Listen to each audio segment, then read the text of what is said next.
Vamos começar agora a falar sobre o Barroco, começando aí pelo contexto, que foi do século XVI até meados do século XVIII, um contexto marcado na Europa pela crise do Renascimento, buscando solucionar agora então o drama da arte maneirista, que era a arte onde havia a entrave entre pensamento medieval e humanista renascentista.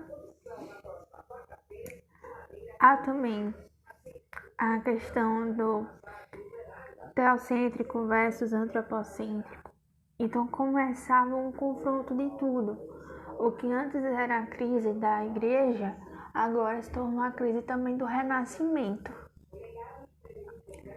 E aí veio a Contra-Reforma, a arte e a filosofia em desarmonia.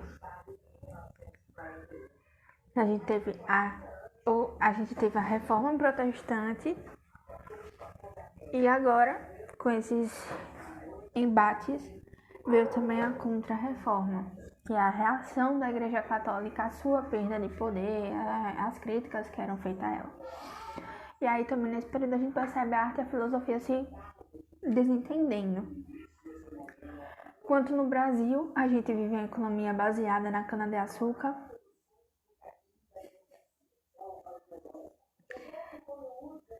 baseada no açúcar, e havendo também o tráfico, de escravos.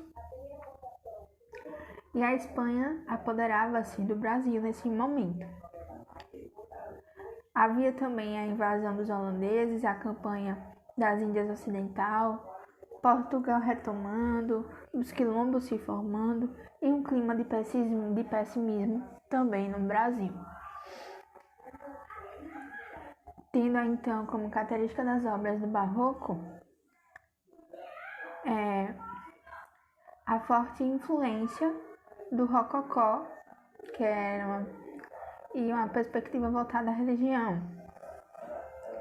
Voltou-se para a superioridade de Deus, uma arte exagerada, rebuscada e ornamental. Não sei porque não tá aparecendo. Pronto.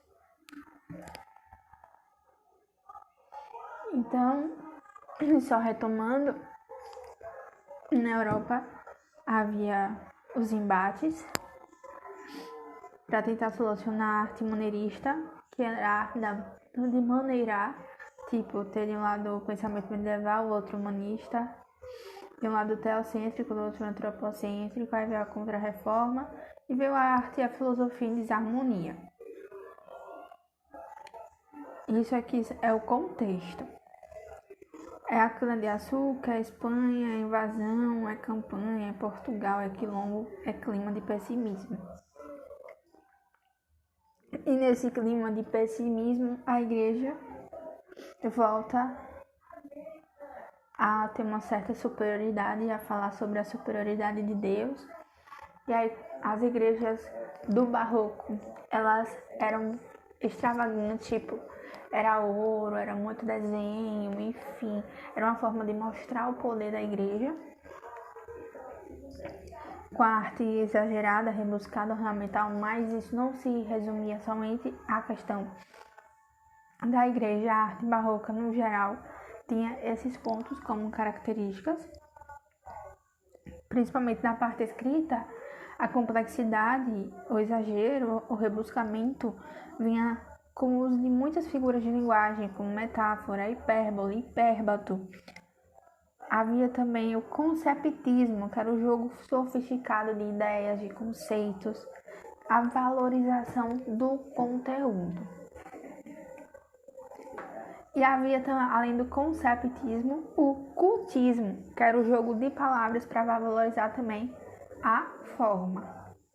Então, o conceptismo era o jogo sofisticado para valorizar o conteúdo, e o cultismo era a questão culta, era para jogo de palavra para valorizar a forma. E havia também o dualismo, que trazia então uma desarmonia, uma irregularidade Então aí a desarmonia também marcada nessa questão do claro e escuro. O claro e escuro era o embate também do barroco.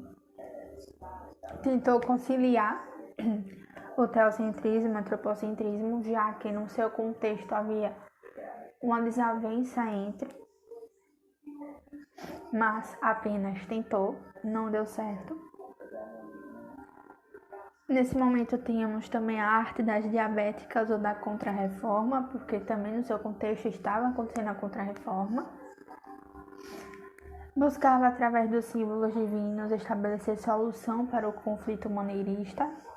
No entanto, havia os paradoxos, as contradições, marcando o pessimismo, a descrença até mesmo no homem.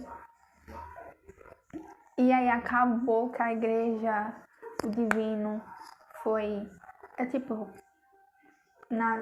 na maioria das vezes, quando a gente passa por um momento de conflito, a gente se apega ao ser divino. Então, nesse momento não foi diferente. Então, as pessoas, com todas essas entraves, com todos esses desentendimentos na sociedade, eles começaram que se voltaram a confiar somente no céu.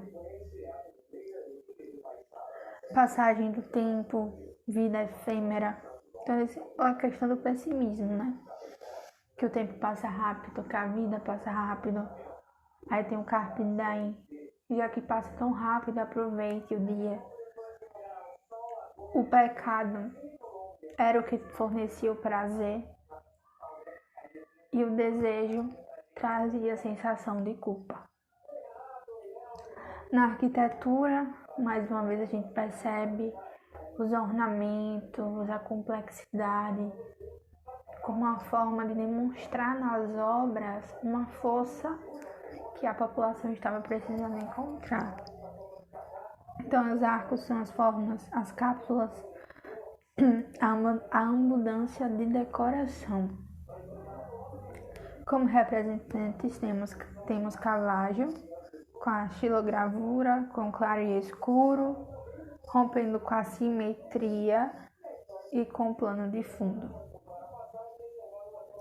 Temos também Rembrandt, com a xilogravura também, e ele era fascinado por rostos. E só para lembrar o que é a xilogravura, é a técnica de impressão muito antiga que consiste em uma gravura na qual se utiliza madeira como matriz, possibilitando a reprodução da imagem gravada sobre papel. É como se utilizasse a madeira como carimbo. Ou a reprodução seria gravada sobre um papel ou outro suporte. E esse processo era parecido com carimbo, então era a xilogravura. Eu utilizava madeira, esculpia, o desenho nela, colocava tinta, tipo um carimbo, e a reproduzia em um papel ou em outro suporte. Então, pontos importantes: o exagero, as figuras de linguagem, a xilogravura, o claro e escuro são marcas do barroco. E como na arte temos Caravaggio e Rembrandt, nas esculturas temos Bernini com os efeitos cênicos de xilogravura, Aleijadinho com a pedra-sabão, com a personalidade. Ele esculpia figuras sacras com feições populares, distinguindo-se das demais obras, que super idealizavam os deuses, enfim, os personagens, as personalidades, as figuras sacras. Na literatura, tem o Gregório de Matos, ou A Boca do Inferno, que é um cronista que atacou o clero, a aristocracia e os portugueses através de satirismo, de sarcasmo, de sinceridade, de metáforas.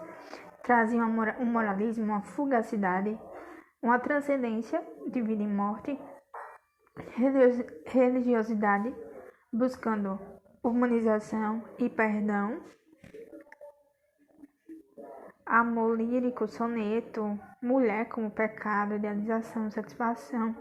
Então, são algumas marcas que, dependendo do texto dele, ele vai trazer determinadas situações, determinadas características. Temos também o Padre Antônio Vieira, que é conceptista, ou seja, jogo de palavras para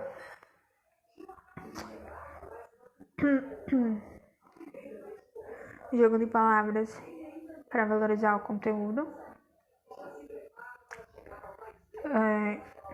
Ele também utilizava muito da oralidade. Ele era persuasivo, conativo, apelativo, ou seja, argumentador, e defendia o índio da escravidão, ou seja, um índio que tinha que ser revolucionário. Criticava o cultismo como falta de naturalidade de Deus. Sonhava com um grande império sebastiânico. Seus sermões eram baseados na Bíblia de acordo com a intenção e não artificiais. Temos também Bento Teixeira, que era épico, clássico e histórico. Manuel Botelho, que era lírico, falava do secretismo racial religioso, cultismo e nativismo. Então, esses detalhes, mas assim, vai ser de acordo com o texto mesmo que estou dizendo, mas as características gerais deles é de acordo com o contexto que eles estavam vivenciando e eles estavam tentando retratar. Então, na característica geral deles, eles tinham uma perspectiva também voltada para a religião, muitas figuras de linguagem, enfim. Cultismo, conceptismo, claro e escuro, né, o dualismo, a irregularidade, a desarmonia. Então, romper com a simetria, né, já que estava nesse momento tão dualístico de pensamento medieval, pensamento humanista, teocêntrico, antropocêntrico, enfim, invasões e tal.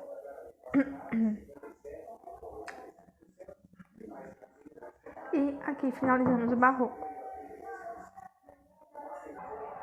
Com a brevidade da vida, com aproveitar o dia, com o prazer como pecado, e o homem buscava o perdão e o desejo como culpa. Buscava solucionar o drama da arte maneirista e sofria influência do rococó, que era uma arte francesa baseada em decoração e ornamentos, mesmo que a técnica fosse, no caso, né, conchas, pedaços de vidro, mas aí tinha a questão estética, e aí o Barroco tinha isso como influência. O Barroco trazia muitas figuras de linguagem, muitos ornamentos, muitas figuras, certo? Era bem exagerado